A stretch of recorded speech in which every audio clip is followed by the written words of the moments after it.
Okay, I'm back on this S-10. I stayed after work a little bit.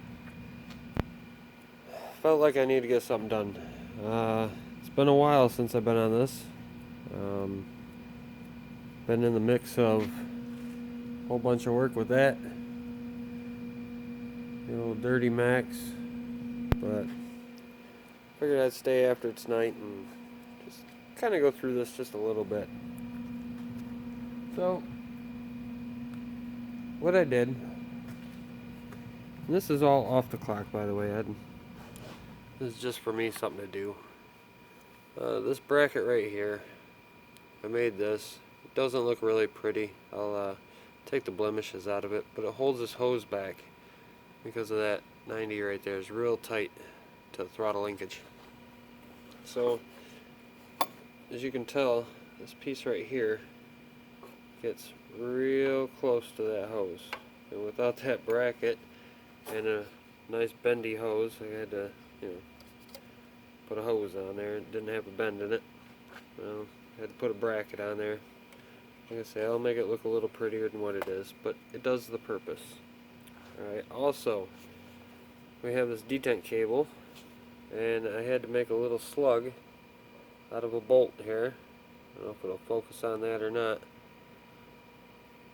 But just a little 7/16 bolt. There's about 3/8. No. Just a little guy. But this guy slides right over him, and it's going to hook up alright. This cable is a little tight, but I think we'll come up close enough to make that work. I got just a touch of slack. So what I have to do is on this bracket here, I'm actually going to weld a piece that comes up with a square in it that'll hold that there.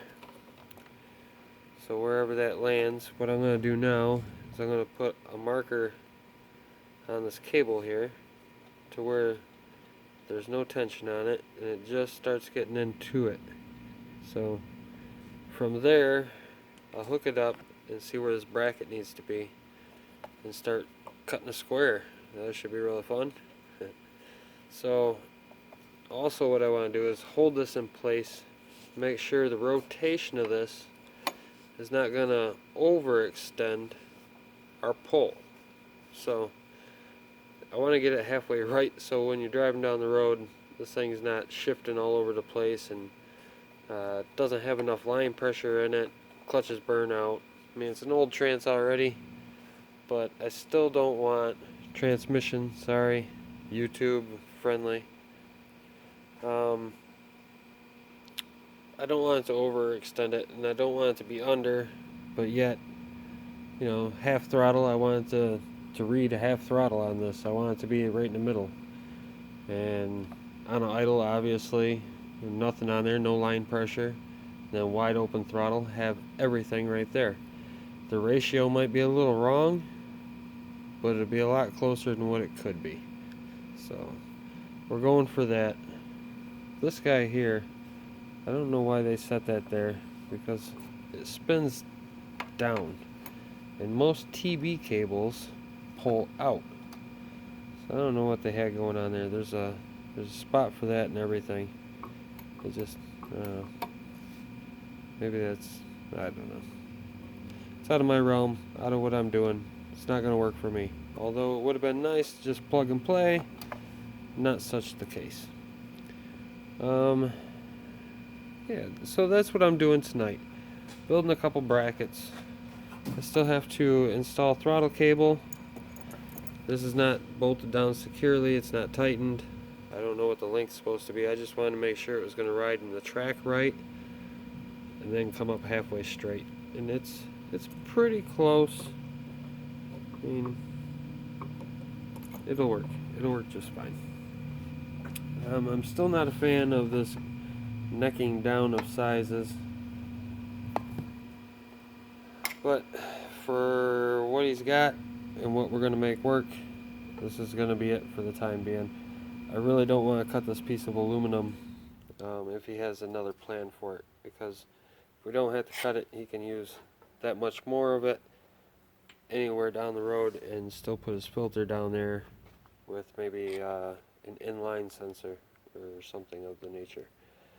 So, yeah, I mean, it's looking pretty good. I got some relay holders. I got one with a relay in it. This does have a relay for the fuel pump. The wires that are recommended for it just don't really look all that solid and big enough to run what I'm thinking. And anywhere down the road, if this guy wants to change his pumps to something that's going to hold some horsepower and is going to need the fuel consumption of it, I want a really big lead to that so he's got a lot of power going to it.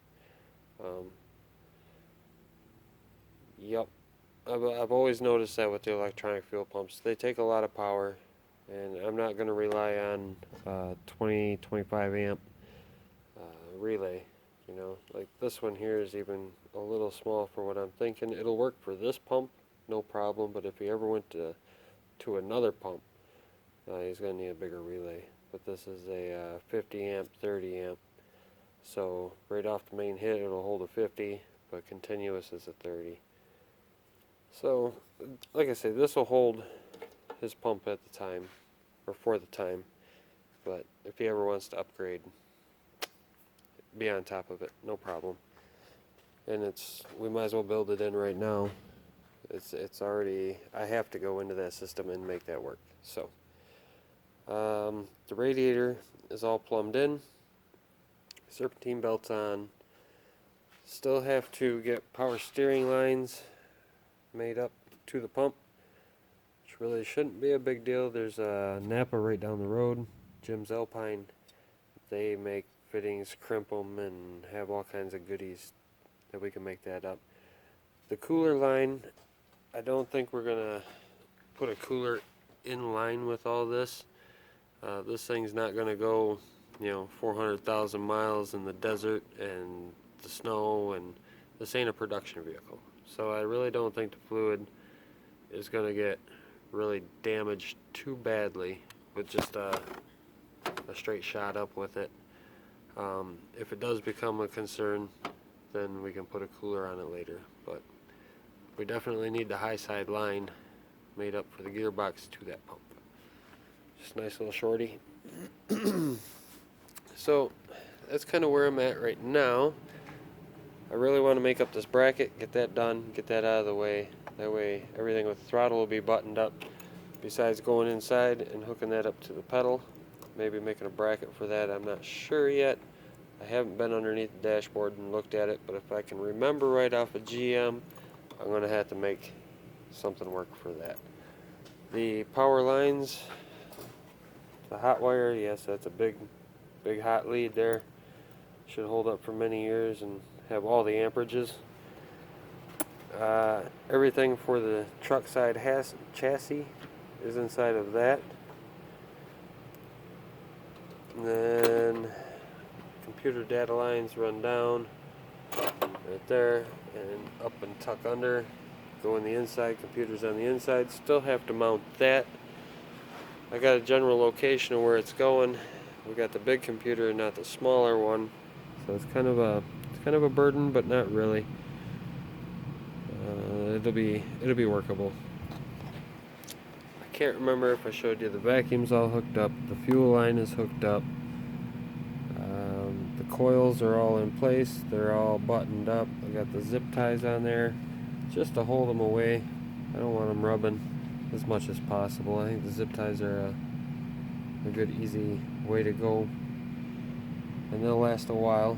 And when they break, then put another one on. It's just a zip tie. The coolant lines are all hooked up. Like I say, all the power's to the starter. The starter wire itself is hooked up, so technically we could put a battery in this thing, turn the key, and this thing will crank. Now the computer, on the other hand, is not tied into anything yet. I don't have the grounds hooked up, I don't have the hots hooked up, none of that. But that is absolutely next on my list, is starting to wire this thing up to make it run. And I'll bring you along for that. The directions, by the looks of it, it's pretty well cut and dry basics. What I need to do is, find everything on on the steering column for the actual ignition switch. The power's coming in, the power's going out, and wire that into the ECM. And the ECM, like I say, I have to, well, I don't have to, but I want to wire in a second relay for the fuel pump. It has one already in the system itself, but I just want a little something extra just because of the draw that's on it. I think every auto manufacturer should have some big power leads to their fuel pumps and stuff. They get away with some small wires, and I just don't understand how. So that's where I'm at. I'm going to make this bracket, and the next time I get back with y'all, that bracket will be on, and we'll be getting into some wiring and possibly even measuring out and getting something built for the power steering pump to the steering gearbox fluid lines. So, alright, thanks for watching, guys. Please like, subscribe. This is Shed Life. Again, thanks for watching, and thanks for being here. The S-10, like I say, hasn't really been going anywhere too fast lately, but we're getting somewhere, very slowly. I'm thinking, by the sounds of it, it's going to be about a week before I actually get back on this, unless I do some stuff after hours, which I'm not too bad about. That doesn't bother me. Another thing I got to do, hook in a relay for the cooling fan. I could mount two. I could only mount one, and yeah, I believe though that big old radiator there will take care of everything and more, even with just that little fan. That's a dual pass radiator. It cools on the top side as it goes through, and it cools through the bottom side as it goes through. It's not just one big open deal. So it's got a lot of time to cool down. Should do alright. So, again, guys, thank you. Like, subscribe. My other channel, I want to talk about this really quickly. My Motorcycle Adventures. I have some stuff planned for this weekend. I'll get the GoPros out, and I'll throw some stuff on there. If you would, go over there, visit the stuff I have there already. There's one motorcycle trip, but the rest of it's kind of garbage for what's about to come. So it's going to be all up north riding adventures, whether it be four-wheelers, motorcycles, cars, trucks, whatever we're bombing, whatever we're doing is going to be there. So go check that out. My Motorcycle Adventures. That's MI Motorcycle Adventures. And I'll see you there. Thanks.